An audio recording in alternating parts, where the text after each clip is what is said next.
Bonjour, je m'appelle Adèle. Aujourd'hui, je veux partager mon histoire avec vous. C'est l'histoire de mon apprentissage du français. Mais surtout, je veux parler de mes erreurs. Quand on apprend une langue, on fait tous des erreurs.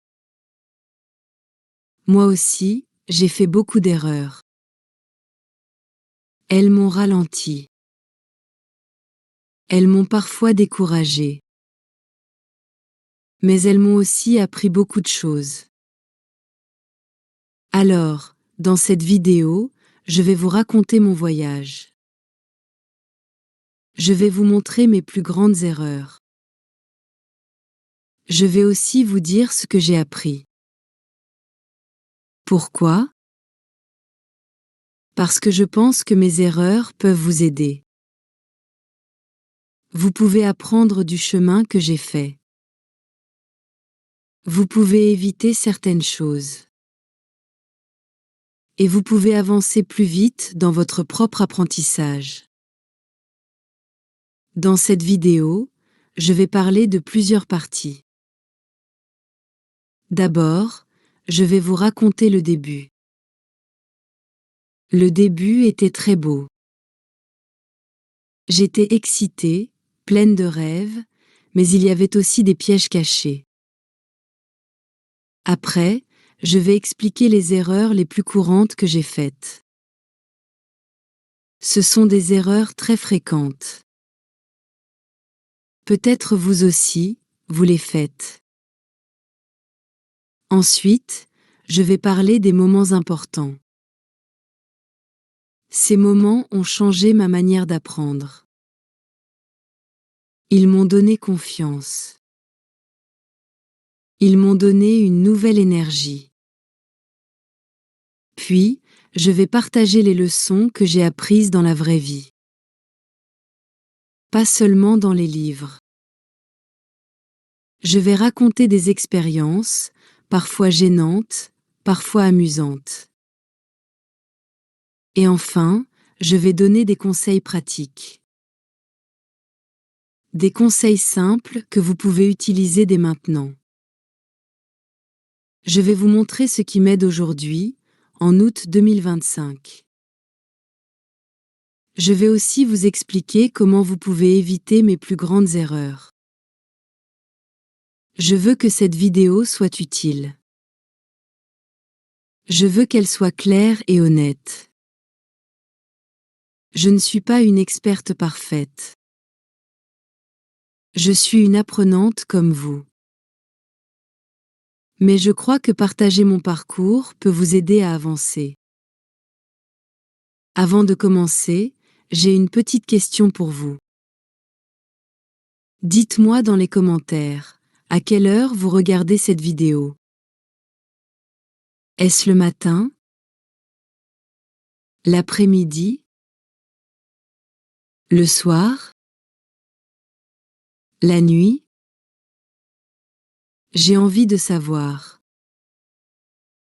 Cela me fait plaisir de lire vos réponses.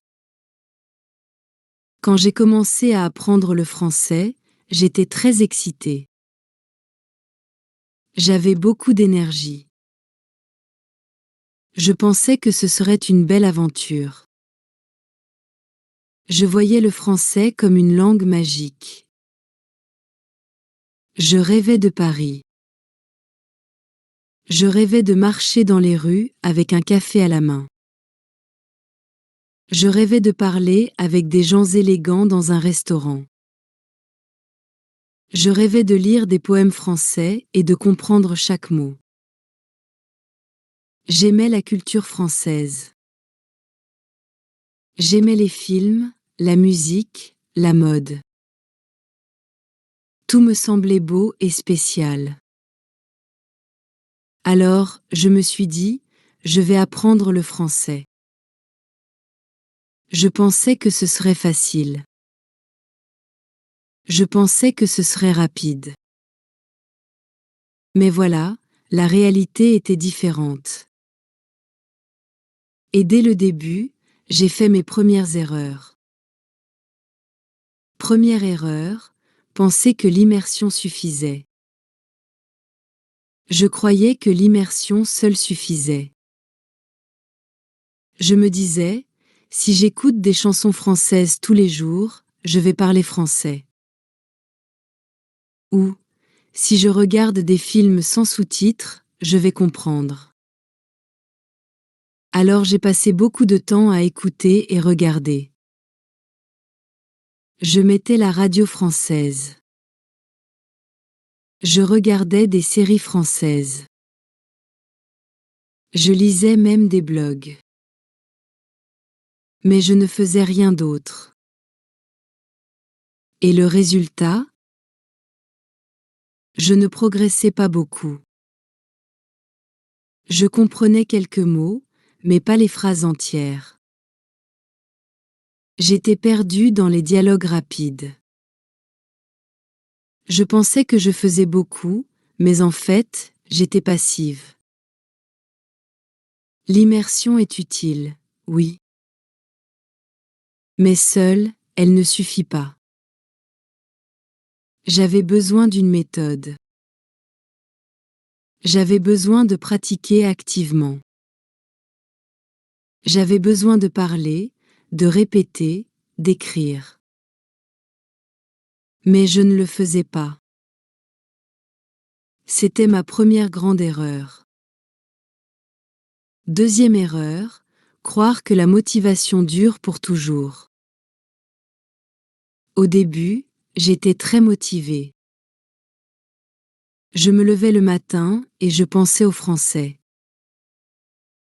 J'étais excitée d'apprendre de nouveaux mots.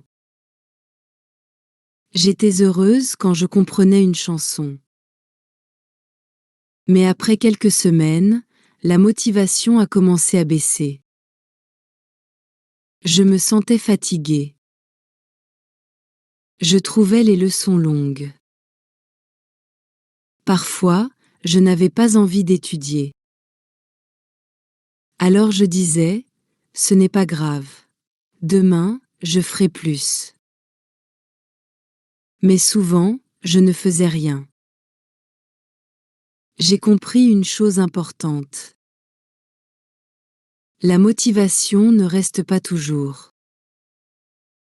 Elle est comme une flamme. Parfois, elle brûle fort. Parfois, elle devient faible.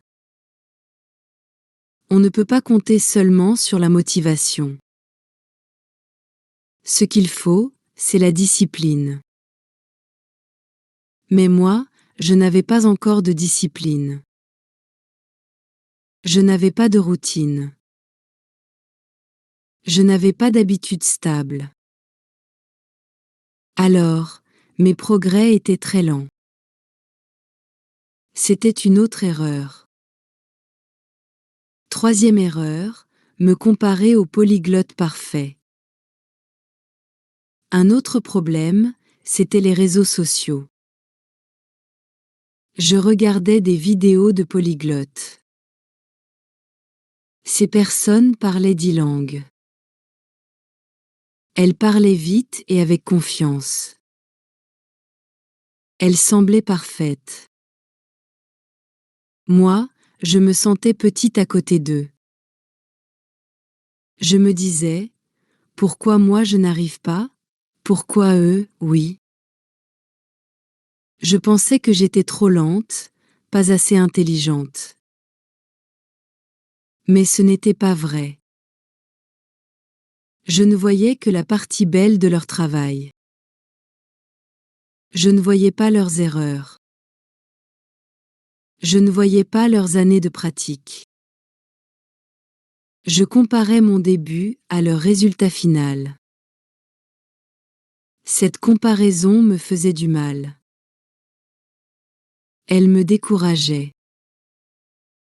Elle me donnait envie d'arrêter. Je pensais, je ne serai jamais comme eux.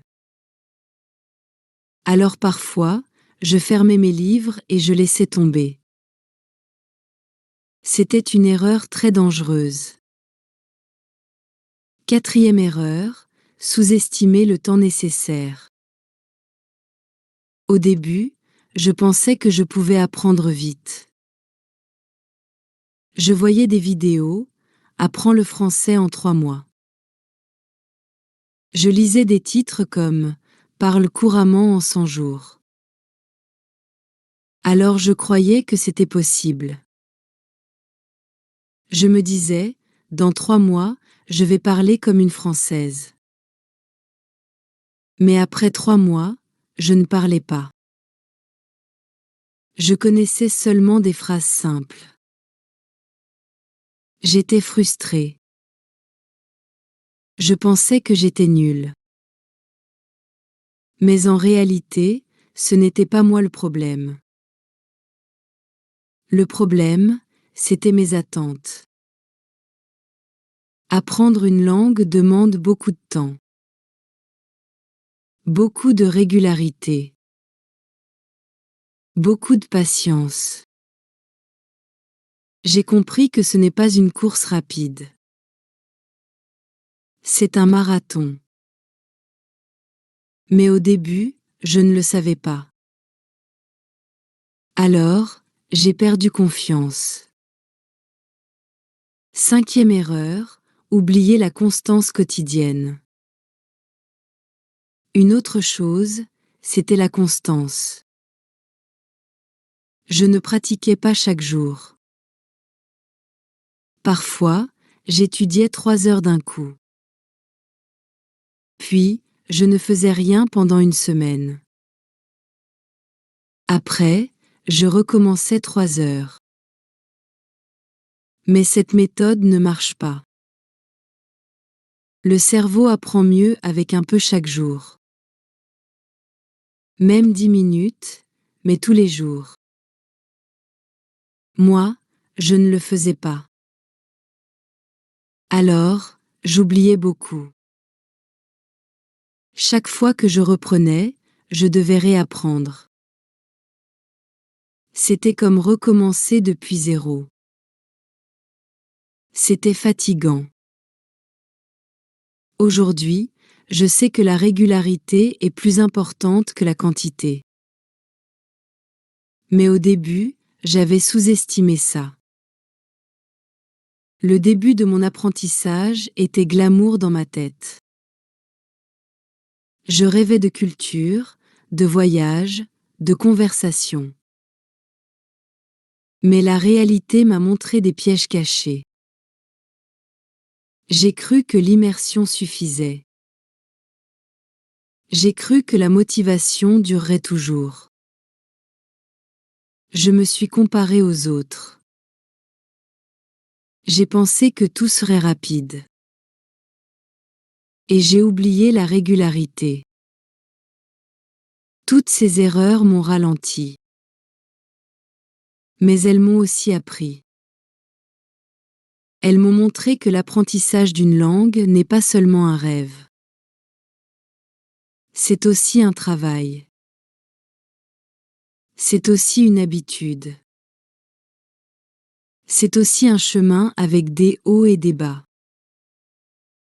Quand j'ai continué mon apprentissage du français, je croyais que le plus difficile était passé. Je connaissais déjà quelques mots. Je savais dire des phrases simples. Je pensais que j'étais sur la bonne route. Mais en réalité, ce n'était que le début des vrais problèmes. Après l'excitation des premiers mois, j'ai découvert un grand labyrinthe. C'était comme un endroit plein de murs, plein de chemins compliqués. J'essayais d'avancer, mais je me perdais souvent. Et dans ce labyrinthe, j'ai fait beaucoup d'erreurs. La première grande erreur était de rester toujours avec des choses trop faciles. Chaque fois que je devais choisir un livre, je choisissais le plus simple. Chaque fois que je devais regarder une vidéo, je choisissais une vidéo pour débutants. Je voulais toujours me sentir confortable. Je voulais toujours tout comprendre. Quand c'était difficile, j'arrêtais vite. Alors je restais dans un petit monde très simple. Je lisais des histoires pour enfants. Je regardais des vidéos avec des phrases de base. J'écoutais des chansons avec des mots que je connaissais déjà. Cela me faisait plaisir sur le moment. Je me disais, bravo, tu comprends. Mais en réalité, je n'apprenais presque rien de nouveau. Je restais bloquée. J'étais comme une personne qui nage seulement dans l'eau peu profonde et qui n'ose jamais aller dans la mer. Un jour, j'ai essayé de lire un vrai journal français. J'étais excitée au début. Mais après 2 paragraphes, j'étais fatiguée. Il y avait trop de mots inconnus. J'ai fermé le journal. Je me suis dit, ce n'est pas pour moi. Mais c'était une erreur. Car c'est justement en lisant un peu plus difficile qu'on progresse. J'avais peur de me perdre, mais en restant toujours dans le facile, je restais au même niveau. Une autre erreur très importante était avec les verbes. Les verbes français m'ont toujours semblé impossibles. Il y avait trop de formes, trop de temps, trop de règles. Je voulais apprendre par cœur. Alors j'écrivais des listes. J'écrivais « je vais, tu vas, il va, nous allons, vous allez, ils vont ». Et je répétais encore et encore. Parfois, je passais 1 heure à réciter des conjugaisons. Mais après, quand je devais parler, tout disparaissait de ma tête. Je savais les formes en théorie, mais pas dans la pratique. Par exemple, je voulais dire à une amie « Hier, je suis allée au marché ». Mais je n'arrivais pas à le dire. J'hésitais. J'oubliais l'auxiliaire. Je confondais avec un autre verbe. Je disais peut-être « hier, j'allais marcher ». Elle comprenait, mais ce n'était pas correct. Je me sentais ridicule. Je me disais « mais pourquoi, alors que je connais la règle ?» J'ai compris que la mémorisation seule ne marche pas. Les verbes doivent être utilisés dans des phrases réelles. Sinon, on les oublie vite. Mais le problème le plus fort était ma peur de parler. J'avais peur à chaque fois qu'il fallait ouvrir la bouche. Même quand je connaissais la réponse, je restais silencieuse. Je me disais, si je fais une erreur, ils vont rire. Si je parle mal, ils vont penser que je suis bête. Alors je préférais ne rien dire. Je laissais les autres parler. Je répondais seulement avec un petit mot. Je disais oui ou non, mais jamais une vraie phrase. Je me souviens d'une fois dans une classe. La prof a posé une question simple. Qu'est-ce que tu as mangé hier soir? J'avais la réponse dans ma tête. Mais ma bouche ne voulait pas parler. Mon cœur battait vite. Je me sentais rouge. Alors j'ai dit seulement « pizza ». Toute la classe a ri, mais pas méchamment. Pourtant, moi, j'avais honte. J'aurais pu dire une phrase complète, mais je n'ai pas osé. Ce genre de peur m'a suivi longtemps. Un autre piège était la traduction. Je traduisais toujours. Quand je voulais écrire une phrase, je la pensais d'abord dans ma langue. Ensuite, je la mettais dans une application de traduction. Je copiais la version française et je croyais que j'avais appris. Mais ce n'était pas vrai. Mon cerveau ne pensait jamais directement en français. Il passait toujours par ma langue maternelle. J'étais prisonnière de la traduction. Et quand je n'avais pas d'application, j'étais perdue. Je ne savais plus parler. C'était comme marcher avec des béquilles, dès qu'on les enlève, on tombe. Il y avait aussi le problème du vocabulaire. Je croyais qu'apprendre beaucoup de mots suffisait. Je faisais des listes longues. Chaque jour, je voulais ajouter 10 ou 20 mots. Je les écrivais dans un cahier. Je les lisais plusieurs fois. Je me sentais fière, car ma liste grandissait. Mais en réalité, je ne savais pas les utiliser. Un jour, je voulais dire en français que j'avais besoin d'une serviette. Je connaissais le mot « serviette », je l'avais écrit dans ma liste.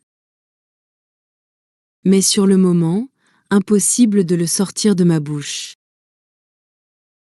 C'était comme un mot enfermé dans un tiroir fermé. Je savais beaucoup de mots en théorie, mais dans la pratique, je ne les utilisais jamais. Un autre problème était l'écoute. Pour moi, écouter du français était une torture. Quand les Français parlaient entre eux, je ne comprenais rien. Ils parlaient vite, ils coupaient les mots, ils utilisaient des sons étranges. J'avais mal à la tête. Alors je disais, je vais écouter plus tard. Je vais écouter quand je serai meilleure. Et je reportais toujours. Je lisais des textes, je faisais des exercices, mais je n'écoutais pas. Résultat, chaque fois que j'entendais un vrai français, j'étais perdue. J'avais peur, je n'osais pas parler, je voulais fuir. Et puis, il y avait la prononciation. Au début, je croyais que ce n'était pas important. Je pensais que les gens allaient me comprendre, même si je prononçais mal. Je me concentrais seulement sur la grammaire et le vocabulaire. Mais un jour, j'ai voulu commander dans un café. J'ai dit un mot simple, mais avec une mauvaise prononciation. Le serveur m'a regardé sans comprendre. J'ai répété encore et encore, et il ne comprenait pas. Finalement, il a deviné. Mais moi, j'étais tellement gênée. J'ai compris que la prononciation est essentielle. Sans une bonne prononciation, les autres ne comprennent pas, même si la grammaire est correcte. Ces erreurs se répétaient chaque jour. J'étais dans un cercle. Je restais dans le facile. Je répétais des verbes sans les utiliser. J'avais peur de parler.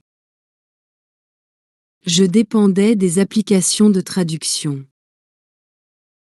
Je faisais des listes de vocabulaire que je n'utilisais jamais.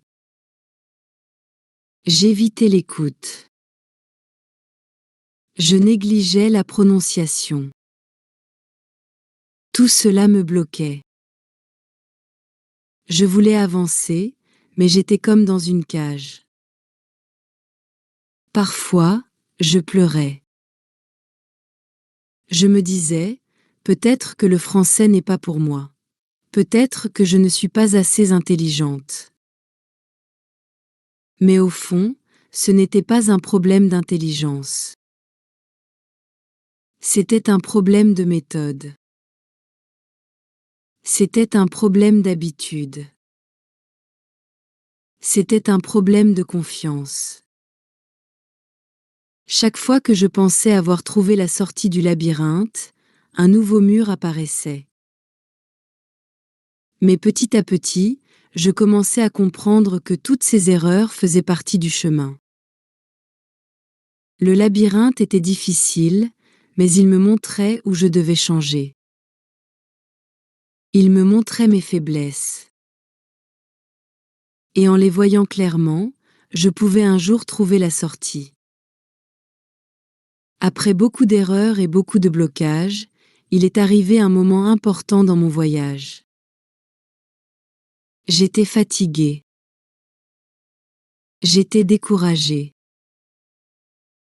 Mais petit à petit, j'ai commencé à changer ma manière d'apprendre. Ces changements n'ont pas tout réglé d'un coup, mais ils m'ont donné un nouveau souffle. Ils m'ont permis de continuer. Ce sont mes vrais tournants, mes vraies découvertes. Un jour, j'ai compris que je ne pouvais pas continuer sans structure. J'avais essayé d'apprendre seulement avec des chansons, des films, des listes de vocabulaire. Mais je mélangeais tout. Je n'avais pas d'ordre. Je n'avais pas de plan. Alors, j'ai décidé de suivre une méthode plus claire. J'ai pris un petit cahier. J'ai écrit un programme simple.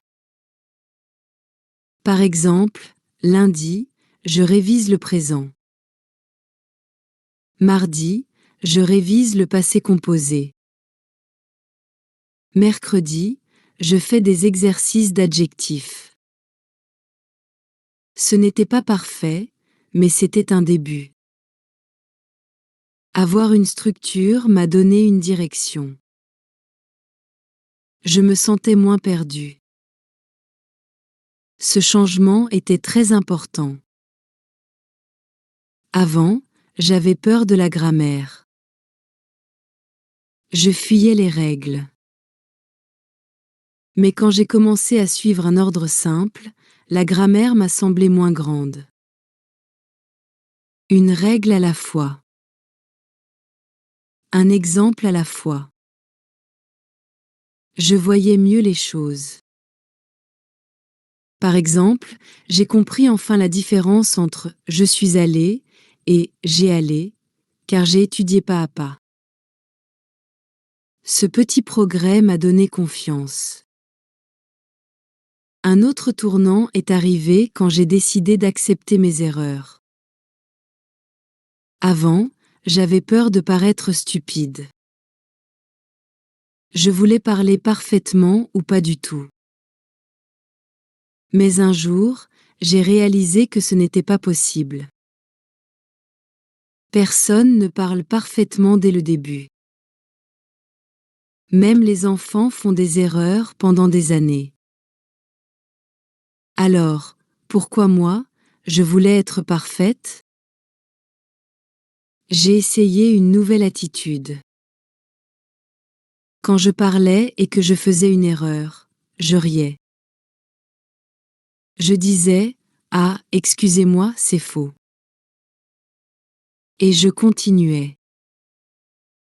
Au début, c'était difficile. Mon cœur battait fort. Mais après quelques semaines, je me suis sentie plus libre. Les erreurs n'étaient plus des ennemis. Elles devenaient des professeurs. Chaque erreur me montrait ce que je devais apprendre. Je me souviens d'une fois où j'ai parlé avec une Française. Je voulais dire « je suis excitée ». Mais j'ai utilisé ce mot en pensant à l'anglais « excited ». Elle a ri, parce qu'en français cela peut avoir un autre sens. J'étais rouge. Mais elle m'a expliqué la différence.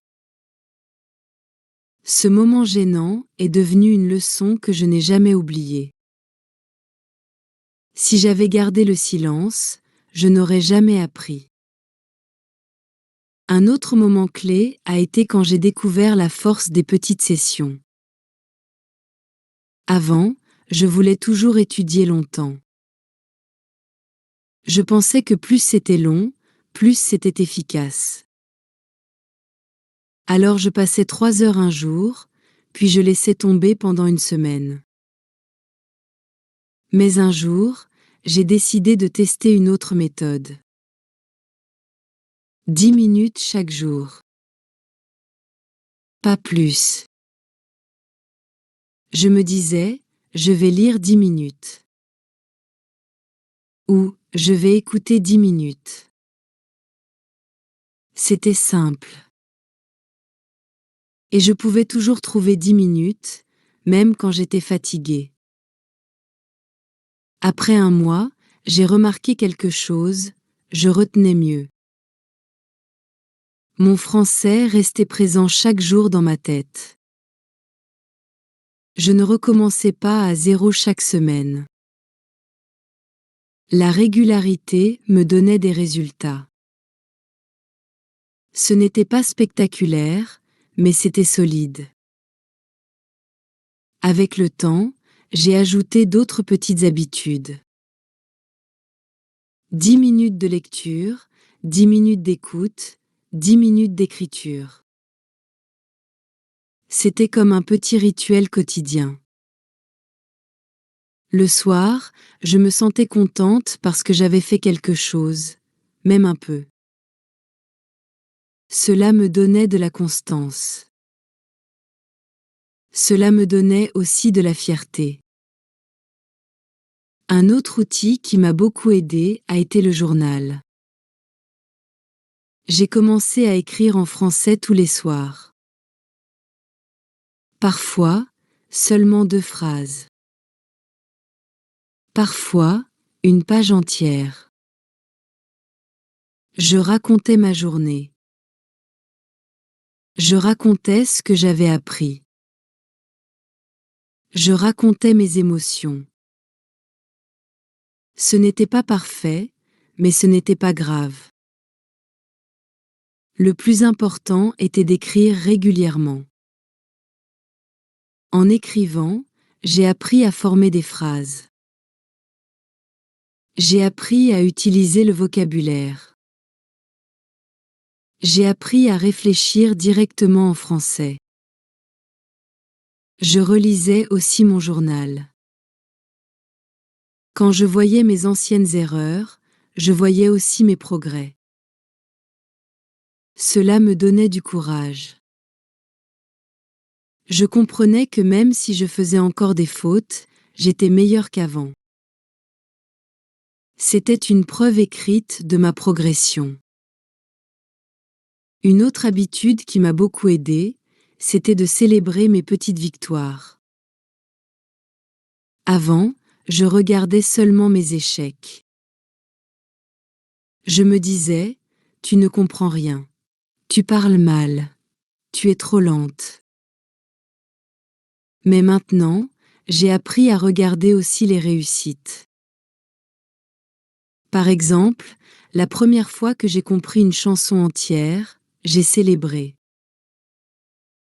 La première fois que j'ai commandé au restaurant sans problème, j'ai célébré.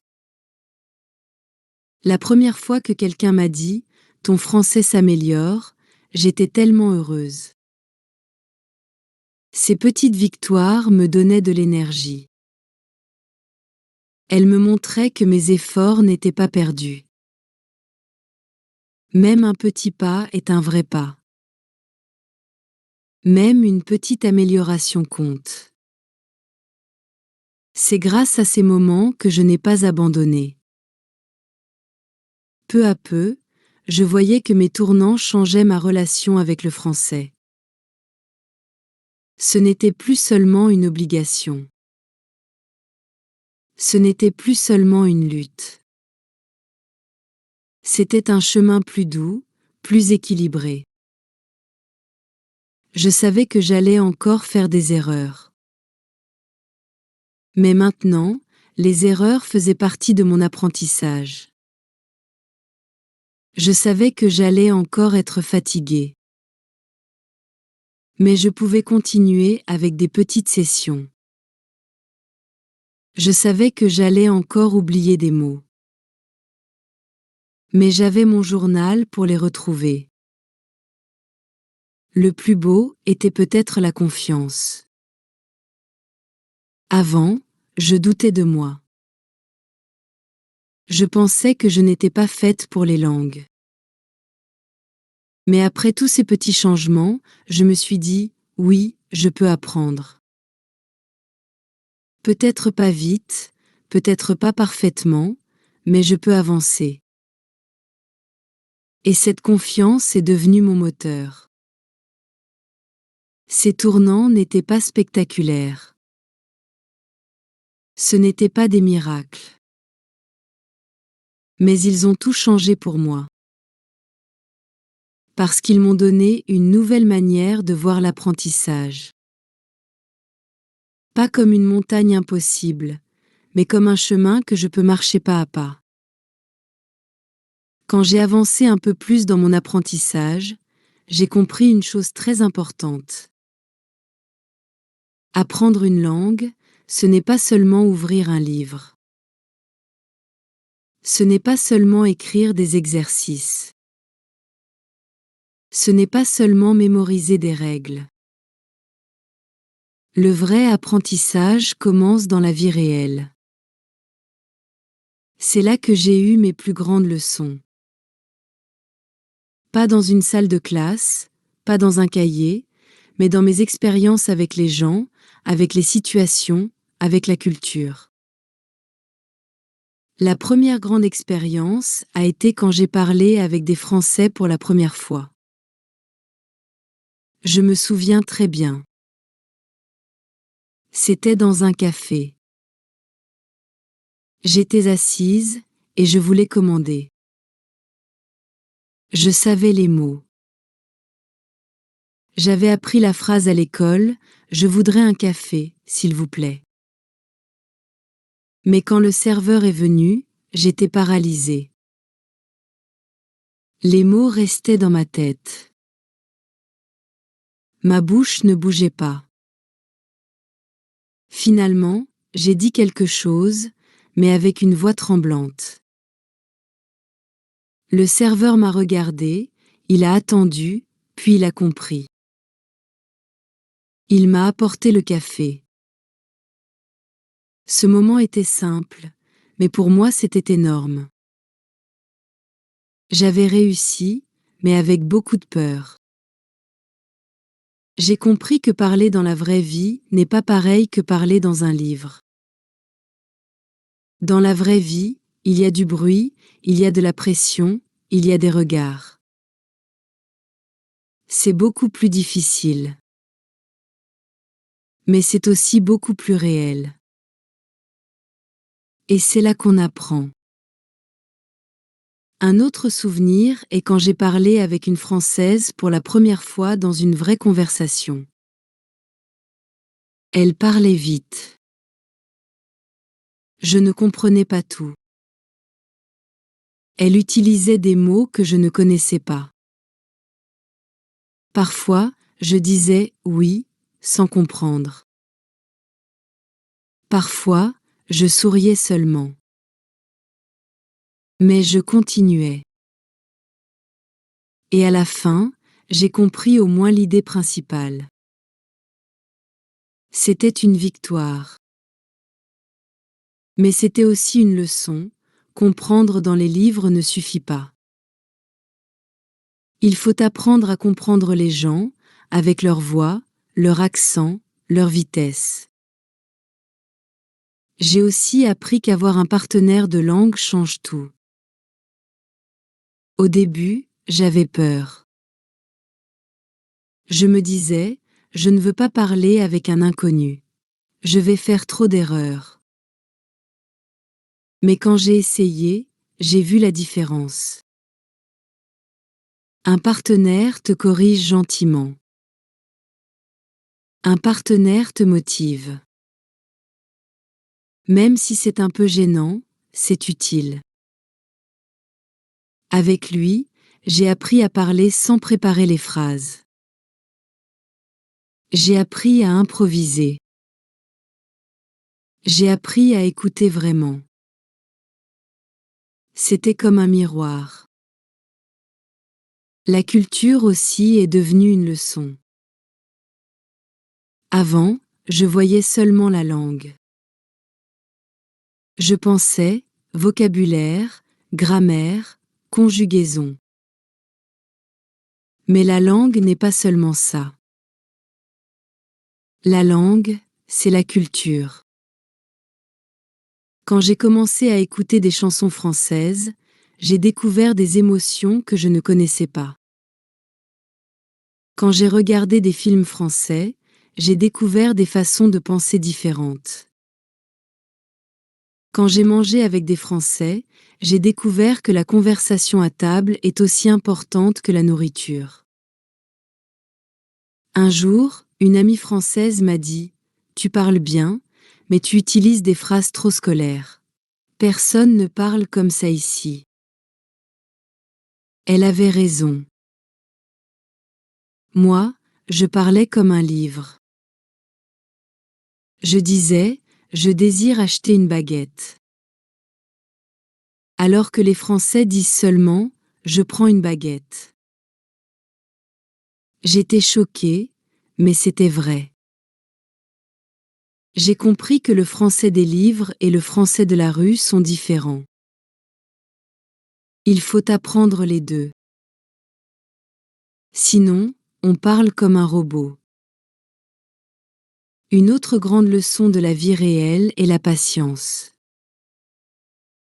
Quand on est dans les livres, on pense que les progrès vont vite. On fait un exercice et on réussit. Mais dans la vraie vie, les progrès ne sont pas linéaires. Un jour, on comprend beaucoup.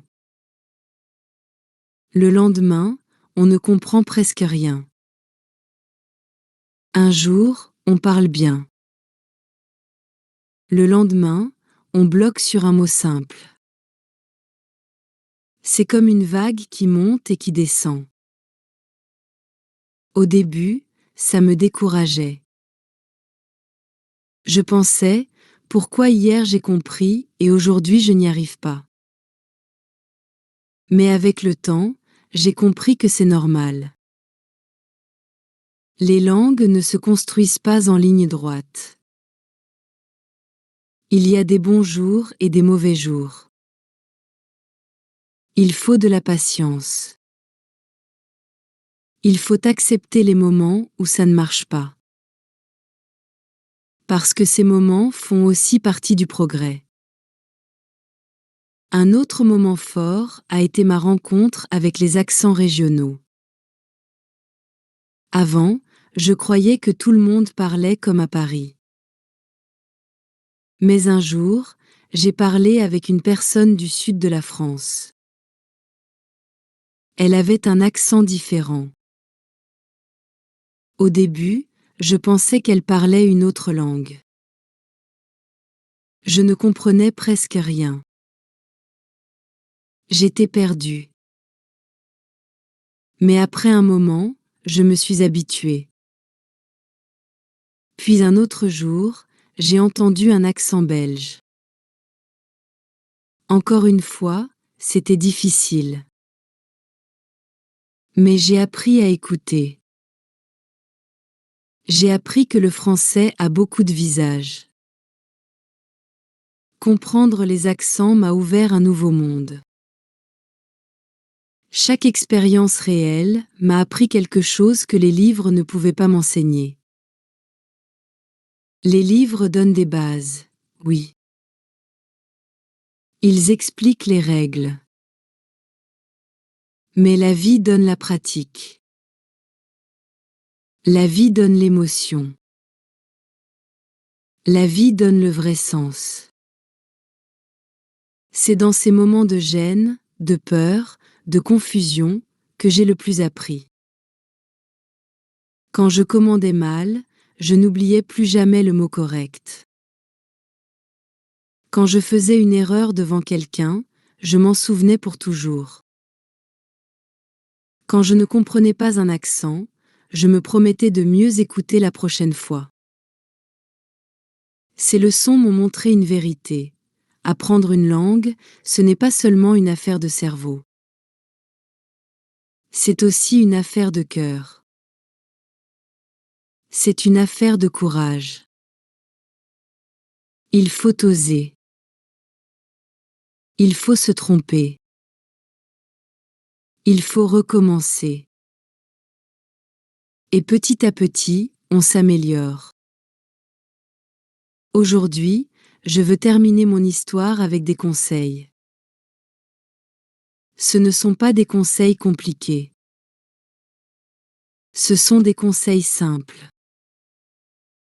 Ce sont des conseils que j'utilise moi-même.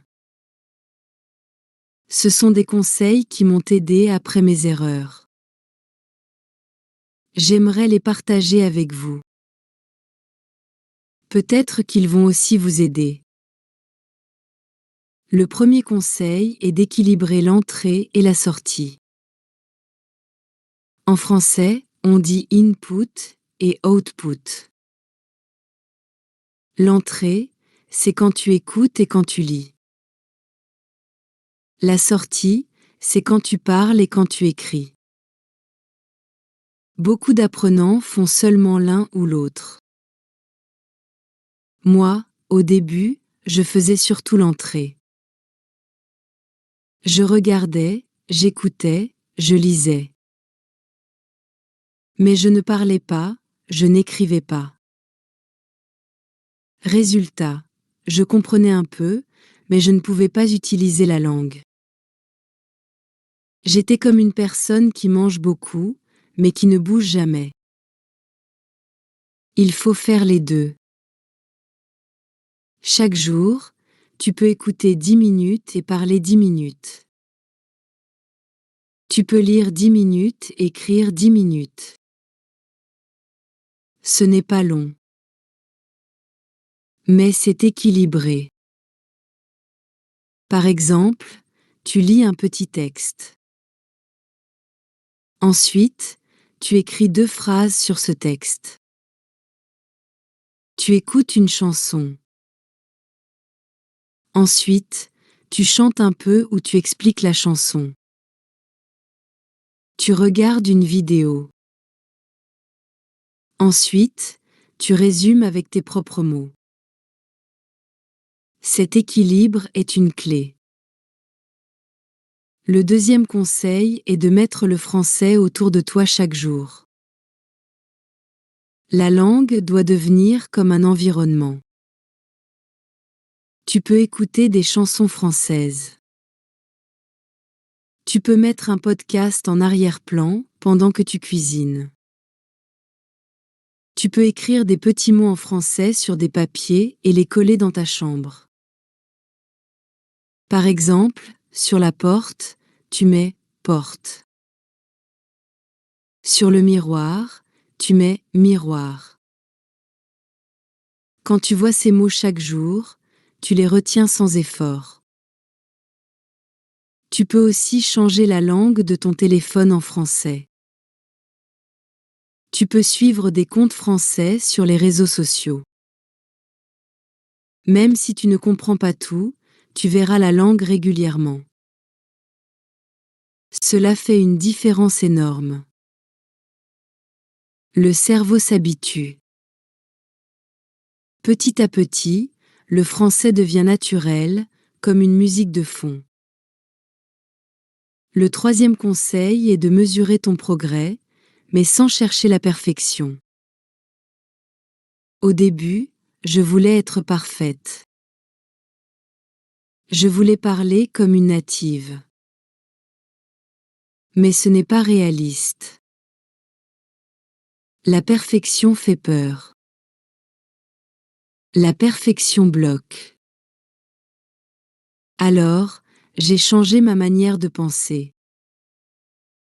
Je me suis dit, je veux progresser, pas être parfaite. Chaque mois, je me pose des questions simples. Est-ce que je comprends mieux qu'avant? Est-ce que je peux écrire plus qu'avant? Est-ce que je peux parler un peu plus longtemps qu'avant?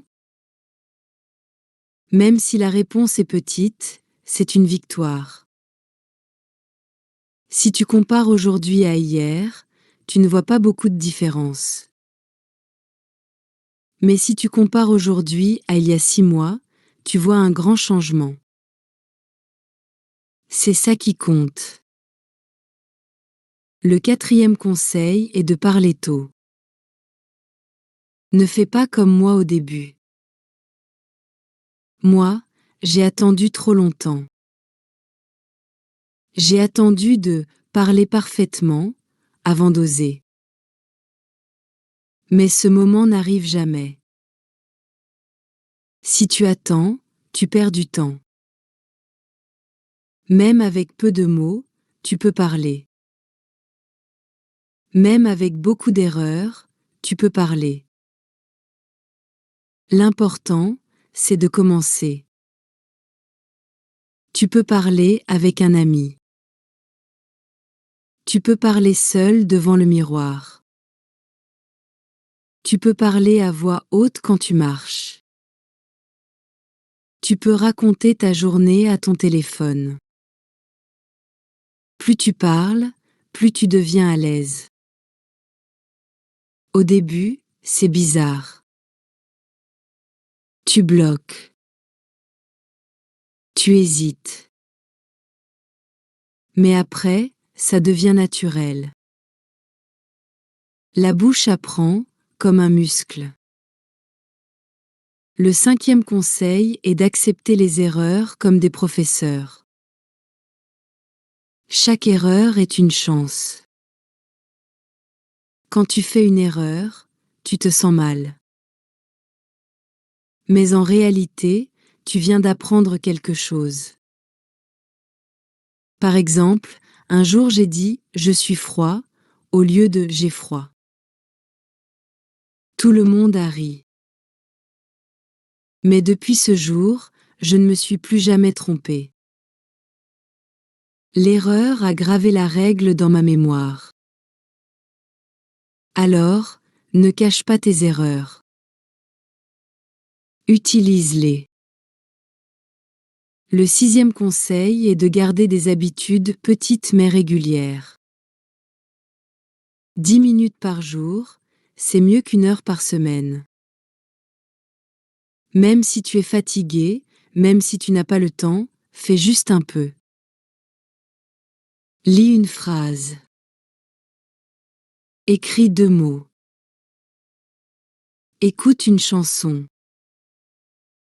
Le plus important est de garder le contact chaque jour. C'est comme arroser une plante. Si tu oublies trop longtemps, la plante meurt. Si tu donnes un peu d'eau chaque jour, elle grandit. Le 7e conseil est de trouver une communauté. Apprendre seul est possible, mais c'est plus dur. Quand tu as des amis qui apprennent, tu as plus de motivation. Tu peux partager tes progrès. Tu peux partager tes doutes. Tu peux célébrer ensemble. Même en ligne, tu peux trouver des groupes de français. Tu peux parler sur des forums, sur des applications. Cela aide à ne pas se sentir seul. Le 8e conseil est de mélanger plaisir et travail. Si tu fais seulement des exercices, tu vas vite te fatiguer. Si tu fais seulement du plaisir, tu n'avances pas assez. Il faut les deux. Tu peux travailler avec un cahier le matin et regarder une série le soir. Tu peux faire un exercice de grammaire, puis écouter une chanson. Le mélange garde la motivation. Le 9e conseil est de varier les supports. N'utilise pas toujours le même livre. N'écoute pas toujours la même personne. Essaie différents accents, différents styles. Tu peux écouter un journal télévisé, puis une chanson pop, puis une conversation entre amis. Tu peux lire un article, puis une bande dessinée, puis un poème. Chaque support apporte quelque chose de nouveau. Le 10e conseil est d'avoir de la patience et de la confiance. Une langue n'est pas un sprint. C'est un long voyage. Tu ne verras pas les résultats chaque jour. Parfois, tu penseras que tu n'avances pas. Mais si tu continues, tu verras. C'est comme une graine. Tu ne vois rien le premier jour. Tu ne vois rien le deuxième jour. Mais sous la terre, la graine grandit. Un jour, une petite plante sort. Puis elle devient un arbre. Moi aussi, j'ai douté. Moi aussi, j'ai eu envie d'abandonner. Mais aujourd'hui, je suis heureuse de ne pas avoir arrêté.